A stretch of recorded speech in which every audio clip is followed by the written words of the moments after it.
damit ng Kapuso stars na sina Jeneline Mercado at Dingdong Dantes.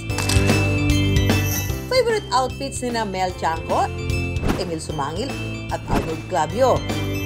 Bags ni Susie Abrera. Nakiukay-ukay na mga kapuso! Ilan lang yan sa pwedeng imain sa Noel Bazaar.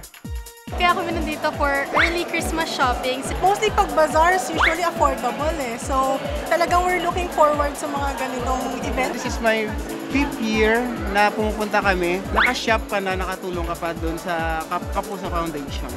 Hindi lang mga pre-loved items ang up for grabs dito sa Noel Bazaar dahil maging ang mga produkto ng ilan nating mga kapuso kumakaway din.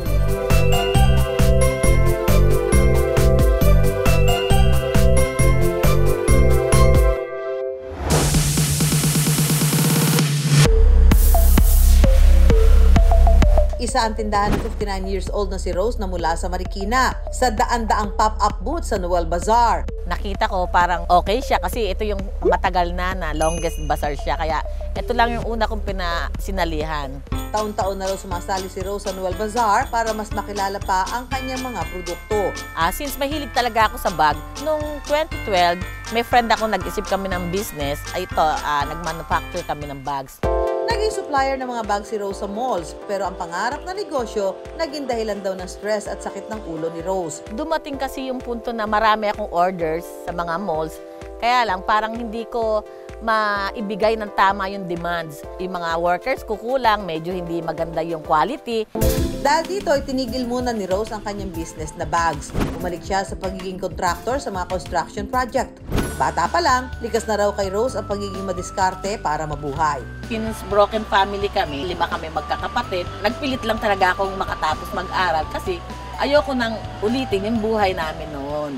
Graduate ng civil engineering si Rose. Nagtrabaho siya sa isang architectural office for 18 years. Kahit OFW sa Saudi ang asawa ni Rose, tuloy-tuloy daw ang pag-arangkada niya sa negosyo. Gusto ko kasi makatulong rin sa husband ko. Gusto ko pag nag-retiro siya, meron na akong isang stable na business. May income pa rin kami hanggang pagtanda namin.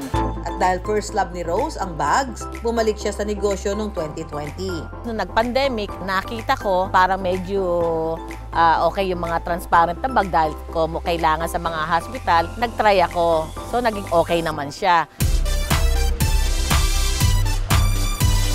Mga kapuso, may naisip na ba kayong pangregalo ngayong Pasko? Kasi ako nag-iisip na dahil meron akong 5 tao kailangan regaluhan sa farm. Nagpunta ako dito sa Noel Bazaar dahil balita ko mura yung mga bilihin dito at medyo mga kakaiba. Ang tanong kung kakasya ba yung budget ko na 500 pesos.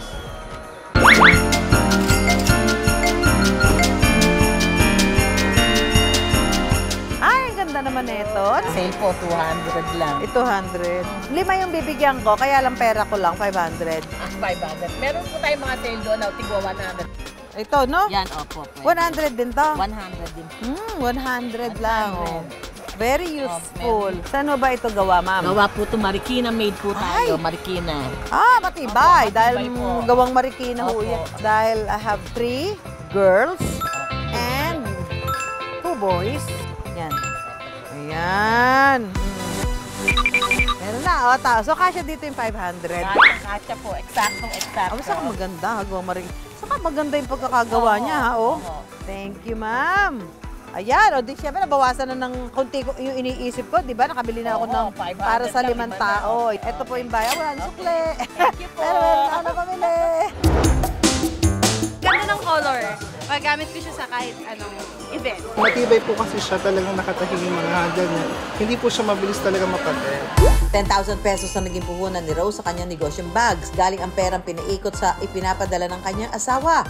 Bukod sa pagsali ni Rose sa mga bazaar at pag-online selling, meron na rin siyang stall sa isang mall na sinimulan niya ngayong taon. May mga reseller na rin si Rose sa iba't ibang lugar sa Pilipinas. Nasa Valenzuela, nasa Pasay, nasa Makati, nasa Laguna, nasa Boracay, meron pa nga. Sa Palawan, yung price nila is mas mababa kaysa sa bumibili ng paunti-unti. Yung tapos sila na bahala magma-mark up kung papaano. Dahil sa mga bag na giving, malaki na raw ang naitulong nito kay Rose. Kumikita na siya mula 20,000 hanggang 50,000 pesos per month kapag ordinary days. Habang 50,000 to 80,000 pesos naman tuwing summer mula March to June kada buwan. Mas tumataas pa raw ito mula 100,000 hanggang 120,000 pesos buwan-buwan during peak season. Nasa Facebook lang naman ako. Tapos sa mga friends ko, talagang pag may birthday, nagmimigay ako ng mga giveaways. Kaya rin ang rumamba gamit ang bag si Rose mula 350 hanggang 700 pesos. May iba't ibang designs at kulay na pwedeng pagpilian. Present din ang wallet for only 150 pesos. Meron din silang pouch from 80 to 200 pesos.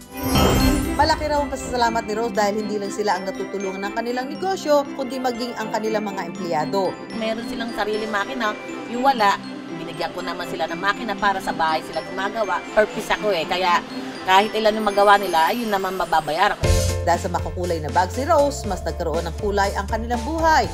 Bukod sa property nila sa Tanay Rizal, afford na rin nila mag-travel abroad.